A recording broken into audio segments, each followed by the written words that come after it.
Yes, sir. What's up, everybody? Welcome back to The Run with me, Manny Wilson, all the way from Detroit to Chicago to your speakers and headphones. So I appreciate you tuning in to the first interactive sports podcast, a community that makes sure your voice is heard. So if you hear something you agree with, you disagree with, you like or you dislike, or you just want to go ahead and drop a quick take, give us a quick call, 219-413-9405. And of course, we will play your take back on our next episode. And then shout out to SeatGeek for sponsoring this episode. Get $20 off your first ticket purchase when you use the promo code The Run Podcast. Now, this code can only be applied for first-time users on the mobile app or website. So I don't know about you, but my Detroit Tigers has been kicking butt, and I am going to go see them dominate. And I'm going to use my tickets through SeatGeek. So, yeah. But also, too, Tigers aren't the only team in Detroit that's dominating. I wouldn't be fair and I wouldn't be right if I didn't shed some of the hype or light on my team of the Detroit Pistons right now, man. They've been doing pretty good so far in this free agency. And I know it's still very early on. A lot of things can go down and happen. But, I want to give a grade to the Detroit Pistons in free agency right now because it's been pretty nice, man. And if I had to grade the Detroit Pistons on what they've done so far in free agency, I would say 95%. 95%. I'm giving them a solid A on their job that they've done so far in the free agency, because for them to already have kind of lost one of their main targets in free agency, including Malik Beasley, a guy who got in trouble with gambling and all of that stuff, someone who just kind of got wiped off the board, who was the main option in free agency. They didn't put us in jeopardy for the future. They didn't make any outlandish moves that's going to hurt us or hurt the chemistry of the team. And they also still retained pieces like a pure shooter that we got, and also some guys that's going to come in and help fill in a role on the bench and bring in some more scoring. So for me, man, Trajan Langdon, you've done amazing. The Pistons front office, you guys have done amazing, and I have nothing bad to say about it. It's a solid A for me, a 95% of the job that you guys have done, because it's possible we still might be opening up some more cap space. We didn't make any bad deals, even after losing Tim Hardaway Jr. Obviously, Malik Beasley, he's got his situation. But Dennis Schroeder is another guy who was extremely helpful for us last season. But although myself and a lot of other Pistons fans were panicking about losing Dennis Schroeder and Tim Hardaway Jr., we still somehow, made this offseason somewhat successful. And actually, I think it's pretty damn successful, bringing in some guys that's super helpful, including names that aren't Malik Beasley. So, I'm very pleased with the Pistons did. The Pistons did a great job pivoting from all the other crazy headlines that were sneaking up and kind of taking a big toll on fans, including myself, of just like, damn, we're not going to be able to sign our main target. We done lost two other key pieces that were super helpful from helping us turn around the season. So, Pistons did amazing. And the addition of Karis LeVert and Duncan Robinson, man, I love it. These two guys played together at the University of Michigan, so they already have chemistry with each other, and they're used to being in the state of Michigan, so you love to see that, of course. So I'm excited to bring these two players here, and I think they will be able to help the Detroit Pistons in two unique different ways. Obviously, Duncan Robinson. We know Duncan Robinson is a shooter. He's a pure shooter. He's one of the only undrafted guys, one of 8 undrafted guys to make 1,000 3-pointers. So he's what he's coming to Detroit to do. He's letting it fly. And I think also too with Duncan Robinson, his ability to put the ball on the floor is a little bit underrated. So the way his game is going to bounce off of K's game is going to be extremely helpful. Having a guy there who can kind of take the scoring toll off of Cade Cunningham a little bit. And then also Karis LeVert. I don't think he'll be a starter, but coming off the bench, he's an athletic guy, shifty, can create his own shot. And this is exactly what the Pistons needed. This is why people were excited to bring Dennis Schroeder there, why people were excited of possibly getting Malik Monk, even though I don't think we necessarily need him, which I'll explain down the line. But I mean, bringing these guys, just Duncan Robinson and Karis LeVert, two guys who are going to fit the team's dynamic, is extremely helpful. We didn't overpay. Yeah, we kind of threw the bag at Duncan Robinson a little bit, but to me, it's worth it. And honestly, I think it's still less than what we probably would have had to pay Malik Beasley had he not got in trouble for all the gambling stuff and that whole situation that he has going on. So I'm comfortable with giving Duncan Robinson pretty much $50 million for 3 years. I'll take it. I'm fine with that. And then defensively, I'm not really concerned defensively, honestly. As long as we got Asar Thompson and Jalen Duren on the defensive end, I'm good. I'm content with our defensive ability and the way that we can lock down teams, because I mean, those two guys are just, man, they helped us out so many times, like just in the course of the regular season. So I think those are our defensive anchors. You know, Asar Thompson, Jalen Duren, those two are the defensive anchors for the Pistons. Obviously, everybody else will have to play their part. They'll have to make sure they give effort on the defensive end. But Asar Thompson, Jalen Duren, those two, if we got those two, those are key pieces. Ron Holland is also a great defender as well. He's still super young. So we got a huge bright side. And then honestly, I don't think there's many gaps for us to fill. Outside of just wanting to bring in another power forward in the center, maybe just bring in some more depth on the front court for the Detroit Pistons. That's the only gap I can think of that still needs to be filled for this roster right now, because, I mean, you know, we can add another 4 or 5 just to give Stewart and Duren a break, but they have to play defense. They still have to be there. Preferably, I would want them to, whoever we bring in at the 4 or 5, I would preferably want them to have some sort of scoring ability. That way we can kind of rely on that off the bench as well. But I mean, I'm not going to get too picky. A lot of those guys are off the table, and then a lot of those guys are actually way too expensive right now anyway. So I would just settle for someone who's going to come in and play defense. Now, I know we re-signed Reed, which is going to be huge because he stepped up in the playoffs when Stewart went down. So I'm comfortable having him, but I still think we need one more guy to come in that front court that can at least spread the floor, or is going to just be another defensive anchor and a defensive presence there, just in case we do get shorthanded again. Because guard wise, we're all right. We got a lot of guys who can make plays and make some things happen guard wise and score the ball. So I think our chances of possibly coming out of the East and just making something happen in the playoffs again are monumental right now, because you look at the teams who were giving us trouble, the Celtics and the Pacers, they're not really going to be there. The Celtics, I mean, they pretty much done. They got rid of Drew Holiday and Porzingis, and, you know, they don't have any Jason Tatum right now. So that's going to be a huge blow for them. I'm not really worried about the Celtics. I think if we match up against them, it'll be a great series, but we can take them. And same for the Indiana Pacers. Losing Miles Turner is a huge blow, and they already don't have Tyrese Halliburton. So I'm not worried about the Pacers at all. The only other teams you really got to worry about in the Eastern Conference, if being a Pistons fan, is really the Milwaukee Bucks and the New York Knicks. Knicks because we played them last year, and they got the dude Brunson, who's just a killer. Bucks, Giannis. it's Giannis. I don't need to explain any much more to that. I mean, outside of those two teams, I don't really think any other team can hang with the Pistons from a roster's depth standpoint. Like, yeah, the Cavs are good. I know the Magic is on to come up. The Hawks actually made some great moves this offseason so far, and those teams are going to be solid. But in terms of a 7-game series and a roster's depth standpoint, I don't see them being on the same level as the Pistons right now. Both sides, when you look at Magic, Hawks, Cavs, got a lot of low-key guys on there. But I just think the Pistons' low-key guys are a little bit better than everybody else's right now. And we'll see. We'll obviously see how it plays out to know the truth about it. But, I mean, people forget that a guy like Jaden Ivey did not play most of the season last year. But Jaden Ivey was yet a dude who was averaging 17 points before he got injured. Like, this dude is a bucket.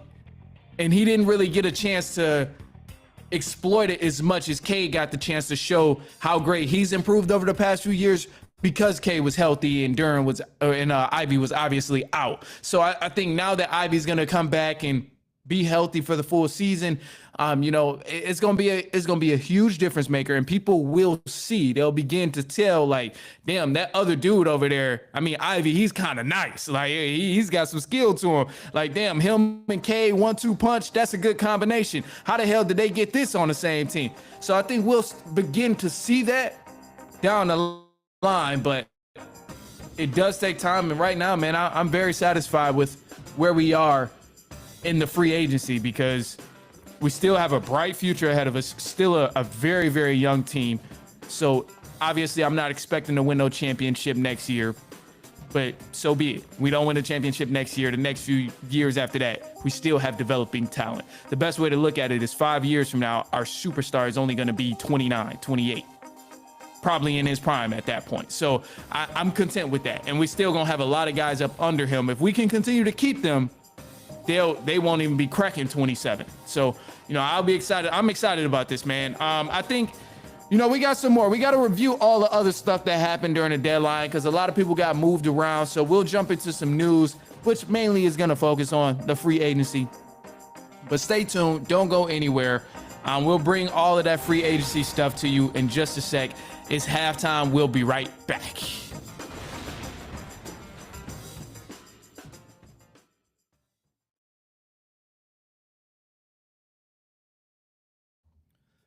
Anybody on the live, man, by the way, if you do like watch all the time and listen all the time, and you watch the full lives and all of that, first, of course, I appreciate it. And then second, man, I'm so sorry about the audio of last episode. So sorry about that, man. That was rough. So if you did listen to that, you got to get on the pod pretty much, man. Like, seriously, because that was rough for me to watch. Like, I didn't want to even post the episode. That's why I didn't go up on like the Spotify and all of that stuff. So I don't know. All right, let's jump back into it.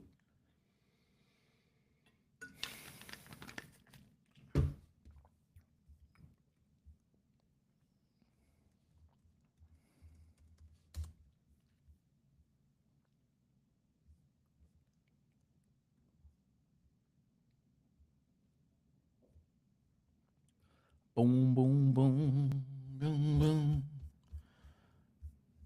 This free agency stuff is crazy, man. Maybe I'll show you. Nah. Actually, let's see what it's hitting on, bro. Let's see.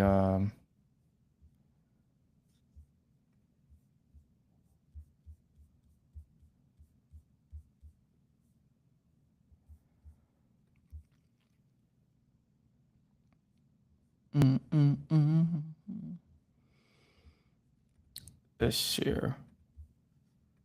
Let's see. What the hell? What the helly? What the Halliburton? What the Heliante? What the hell of Steph Curry? What the helly? I'm trying to think of all the things I can think of to go with. What the hell? All right, here we go. There we go. There we go. There we go. Now we got it up. Look at me getting the hang of it, bro. See, that's what I be telling y'all. I be saying, like, I get the hang of it at some point. All right. All right, man, let's jump into it. Some news for the run. And first off, just got to let you guys know, leave a quick take on the voicemail line if you hear something you agree with, disagree with, or you just want to go ahead and drop your opinion on it. That number is 219-413-9405. We will play your take back on the next episode, so don't even worry about, if it'll play and all of that stuff. As long as it makes sense, we got you.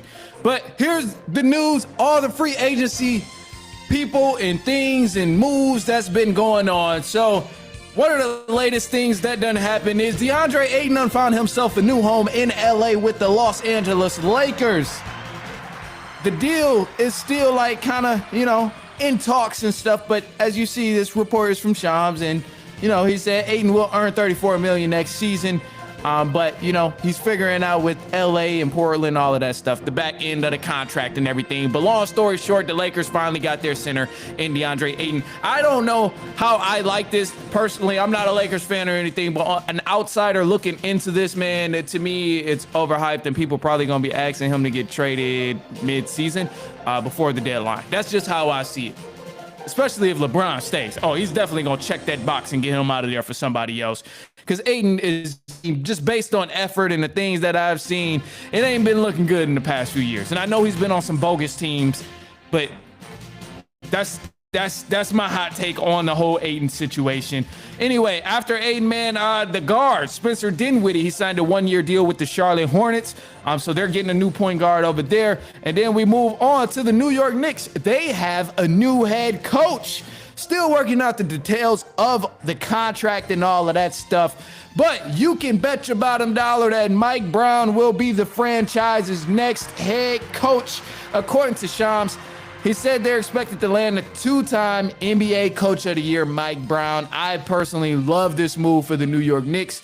I think Mike Brown was a guy who probably should have never even been fired from the Sacramento Kings. I mean, they were on the incline, going up, winning over and over again, building a great culture. Everybody wanted to see the beam all lit up. And then all of a sudden they fired him. And then now look at the Sacramento Kings, struggling with no direction. They're the Sacramento Bulls, which I'll talk about the Chicago Bulls in just a sec, but Sacramento Bulls pretty much. Anyway, some more things going on. The Miami Heat and the Detroit Pistons. You know, we made that sweet deal over there, sending Fontecchio on the Pistons over to the Miami Heat for Duncan Robinson in a sign and trade deal. Now, the sign that Duncan Robinson did with the Pistons is going to be 3 years, $48 million. I'm perfectly content with this, as I was just saying in the Pistons segment there, that, you know, hey, this is probably still less than what we would have paid Malik Beasley had he not gotten all that trouble with gambling and stuff like that. So I love this move here for the Pistons. And for the Miami Heat, oh yeah, y'all boys struggling.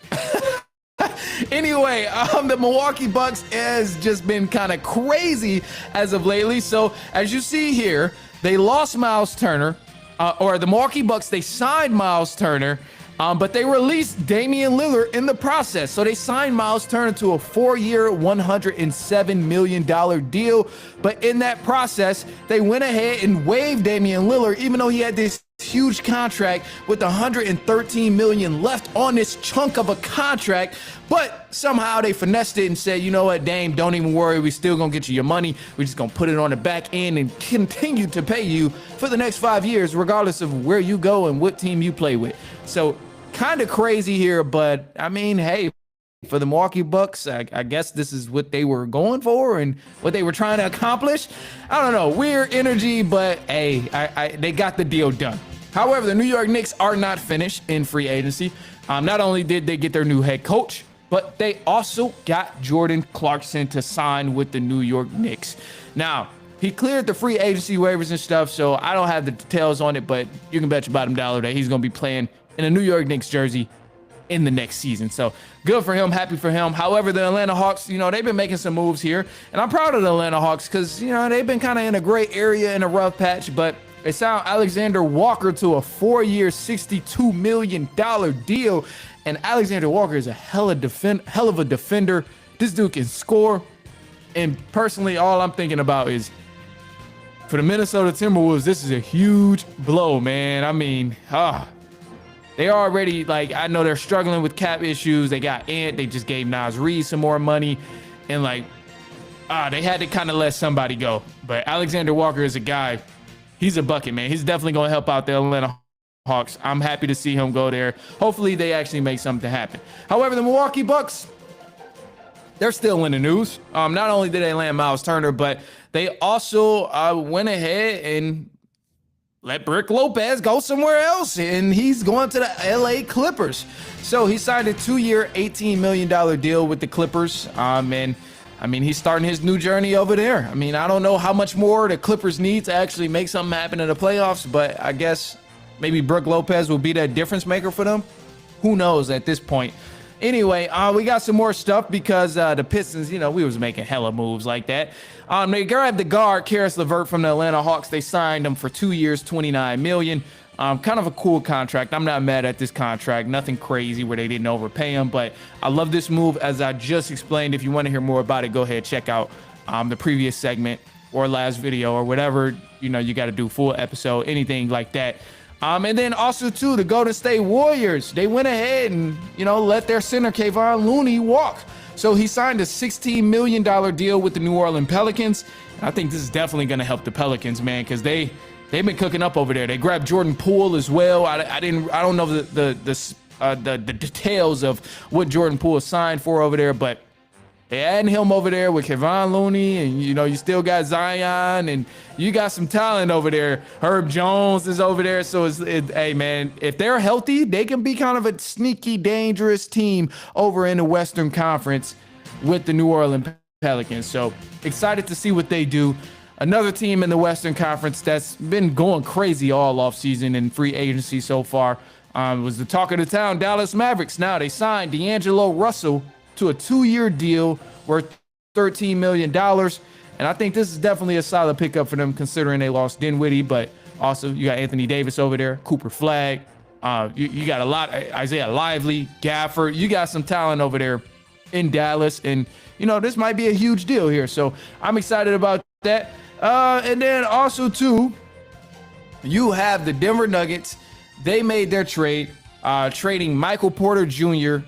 and a 2032 first-round pick to the Brooklyn Nets for Cam Johnson, who's also a shooter. I think this was definitely an even trade here.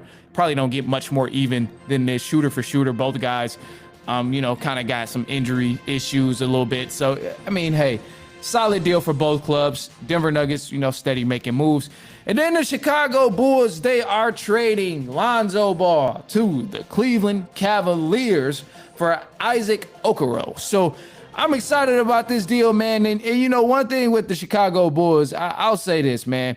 Obviously they're making this move with, getting rid of Lonzo Ball and all of that stuff, which is nice. And, the slight moves that they've been making so far, I haven't been impressed with, truth be told. But with the Chicago Bulls, I wasn't really a fan of the draft. I just did not understand, and I don't understand why you draft a forward and a center when you claim that Patrick Williams is your future. It does not make sense to me.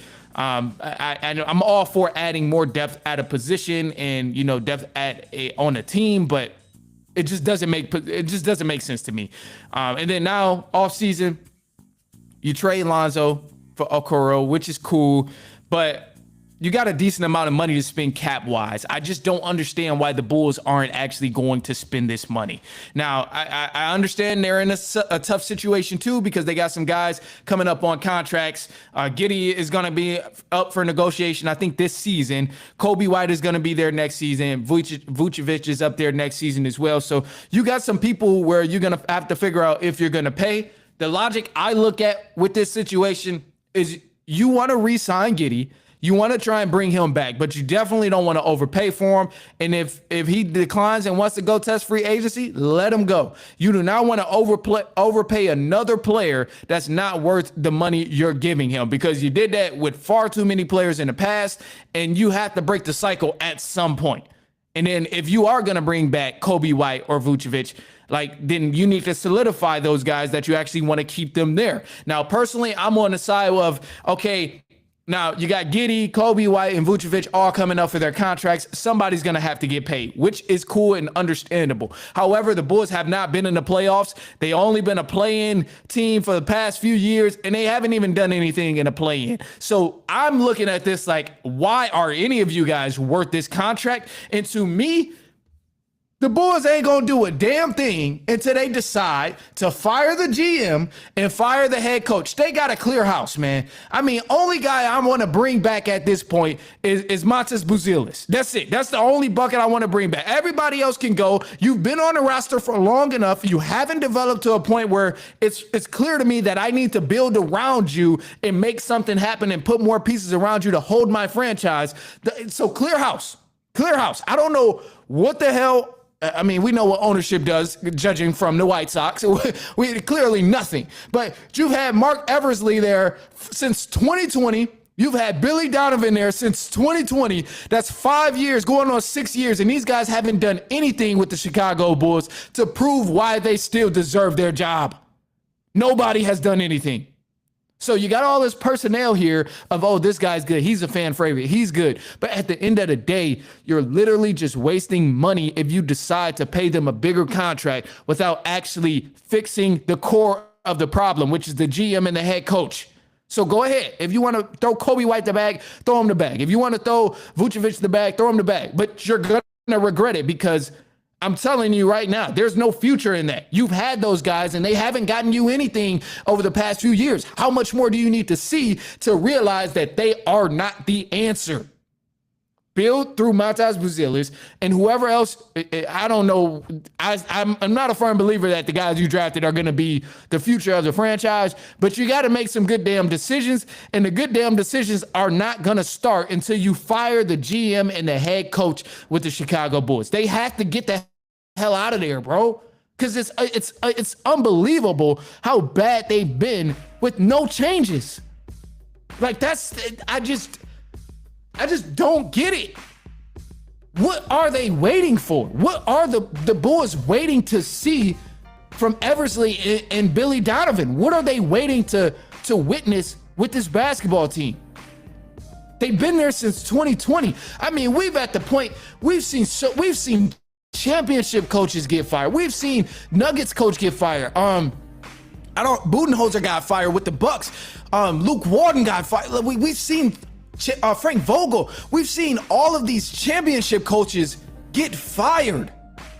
But guys who not even getting in the playoffs still got their job? What the hell? What kind of sense does that make, bro? Like, seriously.